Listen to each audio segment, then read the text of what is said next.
I think it's a very good idea. One, the platform you want to use or the medium you want to use. TV, like you said, digestible, quick to access, and doesn't task.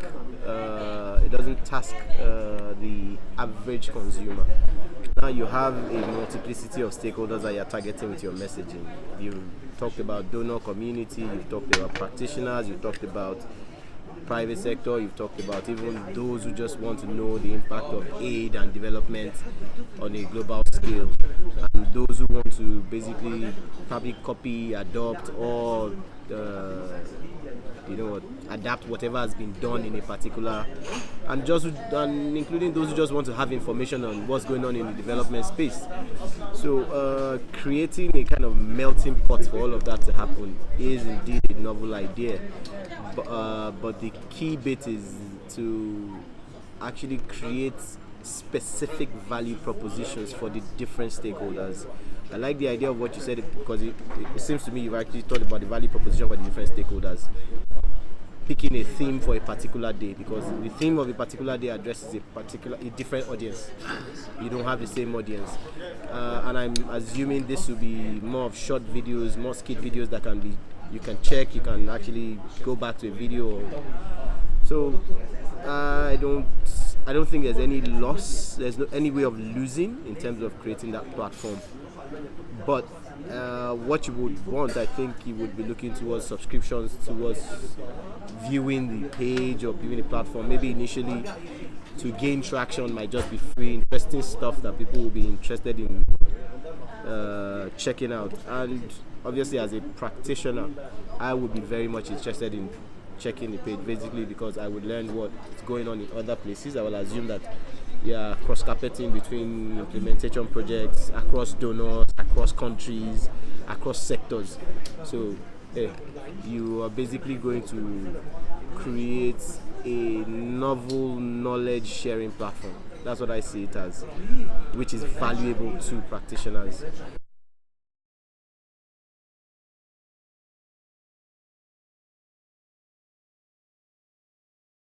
Okay.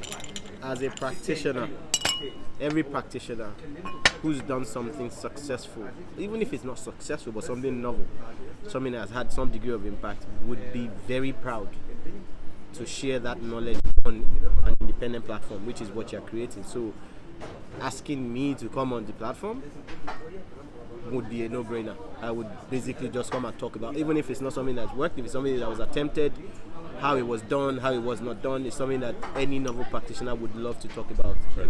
And because it's TV, it's not a report, it's not a written document that you then have to read for hours on end.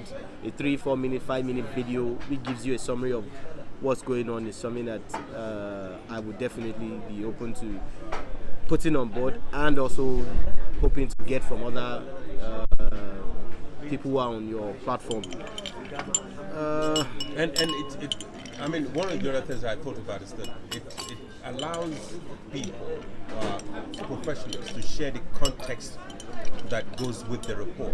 So Right. you write the report, and sometimes it's Difficult to share. the context of the situation. So if you're there explaining and people are able to ask you questions, people that may have seen your report are able to ask you questions.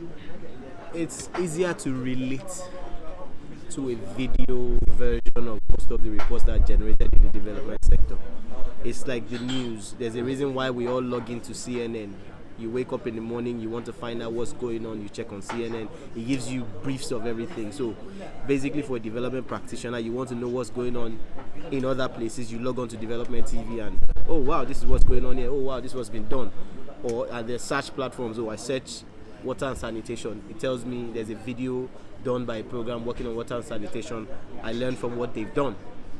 The opportunities to ask questions, and I believe you would have a panel of sort of experts who also field responses and questions.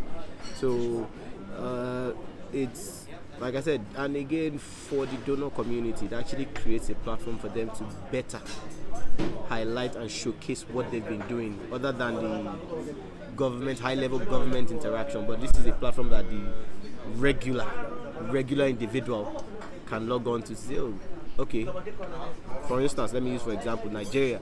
People say, oh, UK aid is working in Nigeria. What are they doing in Nigeria? What programs are they running in Nigeria? You have a glossary of UK aid programs, the tenure, the durations, what they impacted, what they achieved. You have a video that summarizes all of that.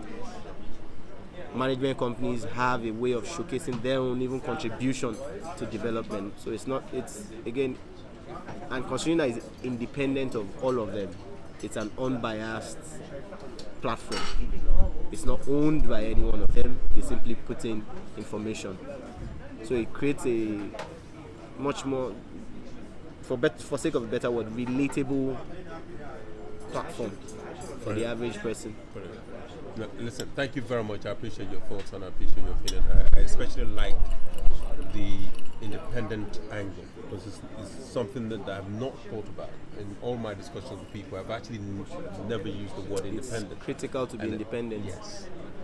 Yeah. So there's that. It eliminates any sort of bias that it's owned or is biased by either a donor or a management company or an implement. You are independent, so you are able to secure information because people trust that it's confidential information. Some of it may be confidential, so people are able to trust the platform. Different organizations, different donors, different implementers. Exactly, there's no agenda, and this is publicly available information in the report. So it's basically not like they're going against the grain, So yeah. Listen, thank you very much, man. I appreciate it. I appreciate the time.